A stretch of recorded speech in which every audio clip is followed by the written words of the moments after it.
Travailler de chez soi peut s'avérer être un véritable parcours de combattant, car on peut se retrouver dans certaines situations où on n'arrive plus à séparer vie privée et vie professionnelle. Mais avant tout cela, générique.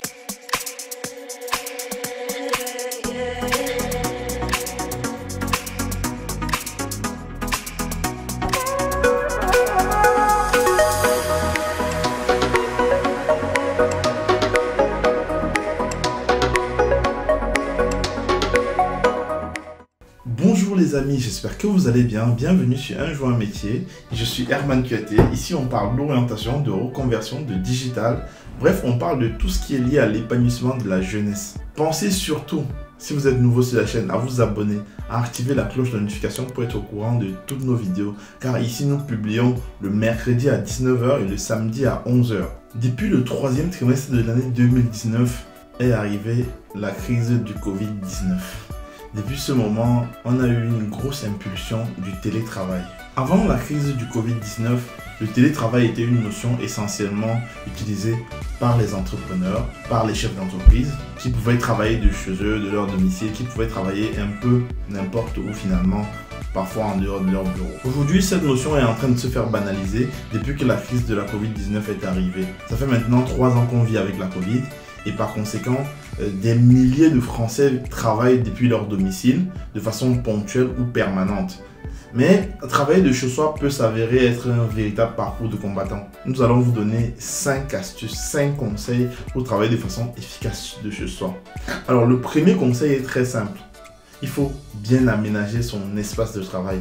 Cela peut paraître simple finalement comme conseil, mais ça ne l'est pas en réalité. Alors, la plupart des gens ne s'attendaient pas à travailler depuis leur domicile. Mais il se trouve que la Covid est arrivée et par exemple en France aujourd'hui, la loi est claire. On ne peut plus passer 5 jours d'affilée de la semaine dans son bureau. Tout simplement, il faut télétravailler, il faut alterner en fonction des disponibilités des espaces. Bref, il y a un certain nombre de personnes par mètre carré qu'il faut en avoir en présentiel, en entreprise et en simultané. Qu'est-ce que cela veut dire? Si par exemple vous travaillez sur un open space et que vous étiez une vingtaine, je pense qu'aujourd'hui, la loi, vu qu'elle change d'ailleurs tous les jours en fonction du taux de contagion, du taux de contamination, des différents variants finalement qui arrivent, il est clair que la loi oblige les entreprises à télétravailler au maximum quand c'est possible.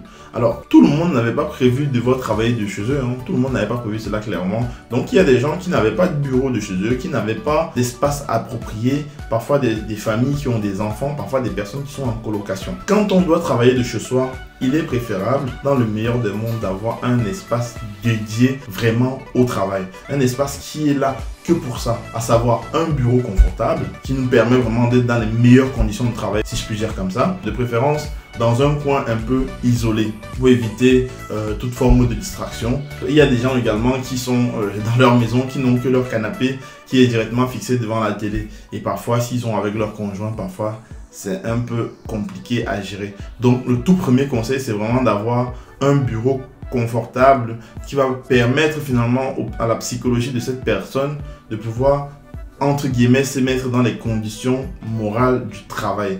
Le deuxième conseil dont on va parler, c'est de bien aménager sa journée, bien cadrer les choses. Parce que c'est vrai, quand on est en télétravail, parfois c'est compliqué. Quand on va aller au bureau, on sait qu'on se réveille à une certaine heure. On va prendre son petit déj, on va se brosser, on va se doucher. Bref, on va se déplacer de la maison vers le bureau, vers les locaux de l'entreprise. Mais quand on est à la maison, on n'a plus à se déplacer. On n'a plus l'obligation de s'habiller d'une certaine manière, de se chausser ou de faire un certain nombre de choses. Donc on peut rapidement se retrouver embrouillé, voire perdu dans son organisation. Et ça, c'est un vrai piège. Parce que quoi? Je me rappelle par exemple l'année dernière, j'avais tellement du mal que parfois quand je devais télétravailler, j'étais en pyjama dans mon bureau, enfin dans le lit, j'allumais l'ordinateur dans le lit comme ça, vu que j'avais un portable, c'était tellement plus facile. Et j'allumais le portable, j'étais encore dans le lit. Et à tout moment, je devais somnoler au travail. Et parfois, je devais rater des messages qu'on devait m'envoyer via des applications de messagerie professionnelle. Et ça, c'est pas bon du tout pour le travail. Et ça peut rapidement donner des signaux de manque de professionnalisme aux collaborateurs avec qui je travaille, aux collègues et aux responsables avec qui je travaille. C'est un vrai piège. Donc l'idée, c'est vraiment de bien agencer sa journée, de connaître ses horaires de début, ses horaires de prise de pause, ses horaires de reprise, les horaires de fin de journée et vraiment cadrer cela et conditionner son mental surtout à penser vraiment à ces moments-là et vraiment à respecter cela.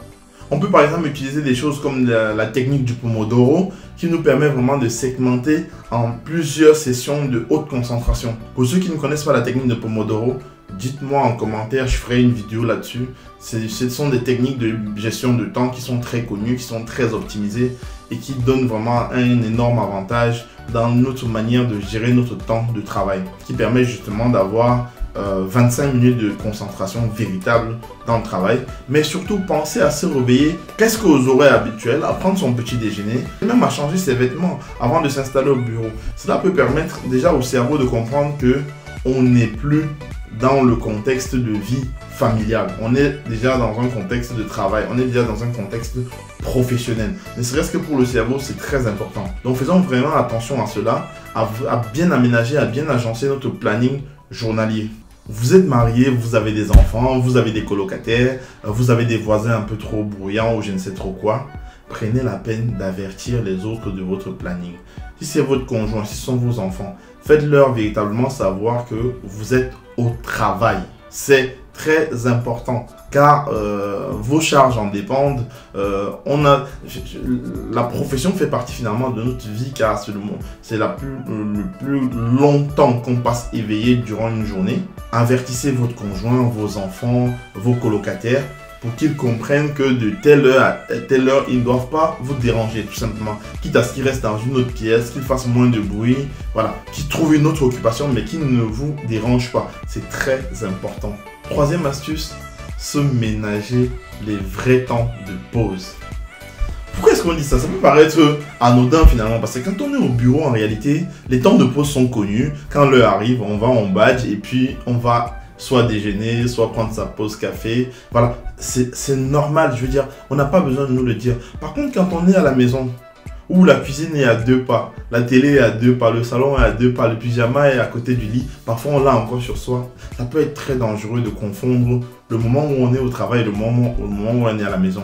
Bien que les deux, dans ces configurations-là, soient au même endroit. Faites vraiment attention à ça parce que si vos temps de pause ne sont pas connus, ça veut dire que pendant que vous travaillez, vous mangez. Ou alors, pendant que vous travaillez, la télé est allumée, voilà, des petits moments de distraction, voilà. Ça devient très dangereux parce qu'il y a des gens, par exemple, qui aiment tellement leur travail, qui vont travailler au-delà des horaires du travail. Ça peut être bien vu par certaines personnes et très mal vu par d'autres personnes. Mais individuellement, déjà, ce n'est pas une bonne chose parce que finalement, on perd totalement sa vie privée. On perd le côté social, on perd beaucoup de choses parce qu'on se retrouve dans un contexte où on est au travail tout le temps et on est à la maison tout le temps. Finalement, on ne sait plus quand est-ce qu'on fait quoi et quand est-ce qu'on fait quoi.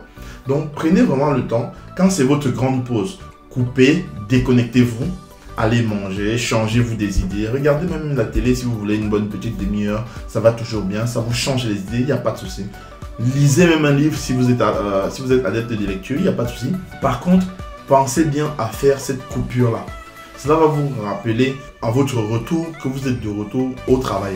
Quatrième conseil, quatrième astuce, une bonne hygiène de vie. Si vous avez remarqué, pendant le grand confinement où tout le monde était obligé de rester chez soi, il y a énormément de personnes qui ont pris du poids, il y a énormément de personnes qui se sont laissées aller pour la bonne raison qu'on ne pouvait pas sortir, les salles de sport étaient fermées, certains espaces étaient plus accessibles. Donc ça devenait un problème parce que les gens, ils se passaient toute la journée à la maison. Vous savez très bien pour ceux qui ont déjà eu à passer une journée entière à la maison, on ne mange pas vraiment des vrais repas, mais on passe son temps à grignoter. Alors faites vraiment attention à ça. Prenez soin de vous quand vous êtes à la maison. Trouvez vraiment des temps pour faire du sport, pour vous entretenir, pour garder la forme. Car si vous n'avez pas la forme, intrinsèquement, ça affecte également votre cerveau, ça affecte également votre efficacité, ça affecte également votre productivité et ça affecte également tout l'écosystème finalement autour de vous. Pratiquez des activités physiques régulières. Ne serait-ce qu'une demi-heure, voire un quart d'heure tous les jours, ça fera du bien. Attention au grignotage tout de même parce que ça reste accessible. Donc, gardez véritablement la forme. En dernier lieu, la particularité du télétravail, c'est qu'on est chez soi. Parfois, les gens sont seuls. Les gens ne parlent pas avec d'autres personnes. Parfois, notre travail demande un certain niveau d'autonomie, une certaine autonomie. Donc, on n'est pas forcément au quotidien à échanger toutes les 10 minutes avec les autres. Attention, Le cinquième conseil ici, la cinquième astuce, va être de garder le contact avec ses collègues. Ça va permettre de garder une certaine vie sociale, ça va permettre de garder une certaine cohésion d'équipe, de garder ce que vous aviez déjà quand vous étiez au bureau. Pour éviter que le jour où, par exemple, le télétravail revient, vous n'avez plus de vie sociale parce que vous avez appris à vivre sans les autres. Limite, vous vous en fichez un peu de ces personnes-là. Donc, ça va permettre vraiment de garder ce que vous êtes. Des collègues, ce que vous êtes des gens qui se présentent le plus finalement même que votre famille, ce que vous êtes une équipe qui travaille ensemble pour répondre à des problématiques de l'entreprise. Peu importe que ce soit la messagerie, par visio, faire les mêmes choses au même moment à peu près, à savoir par exemple les pauses, échanger, trouver un moyen d'échanger, mais faites l'effort de rester en contact avec vos collègues. Dernière petite astuce, pensez à sortir. Que ce soit pour aller marcher, pour aller prendre de l'air, pour aller rendre visite à quelqu'un, pour aller à la salle de sport, je ne sais pas. Pensez à sortir. C'était le petit bonus du jour. C'est très important. Merci à vous. J'espère que vous avez regardé jusqu'ici. Dites-moi en commentaire ce que vous en avez pensé. Est-ce que vous avez déjà été en télétravail? Est-ce que vous avez mis en pratique cela? Et d'ailleurs, tout ce que j'ai expliqué, ça concerne également les étudiants. Car si vous êtes étudiant, vous étudiez de la maison, c'est aussi considéré comme du télétravail car vous avez une certaine sollicitation intellectuelle. Vous devez mettre en place des choses. Donc cela vous concerne également. Dites-moi en commentaire si vous avez apprécié. Un petit pouce bleu, c'est toujours la bienvenue. Pensez à vous abonner sur la chaîne et à activer la cloche de notification. Car comme je vous le disais au début, cette année, on va vraiment apporter énormément de contenu. Merci à vous d'avoir été avec nous. C'était Herman QAT. Ciao, ciao.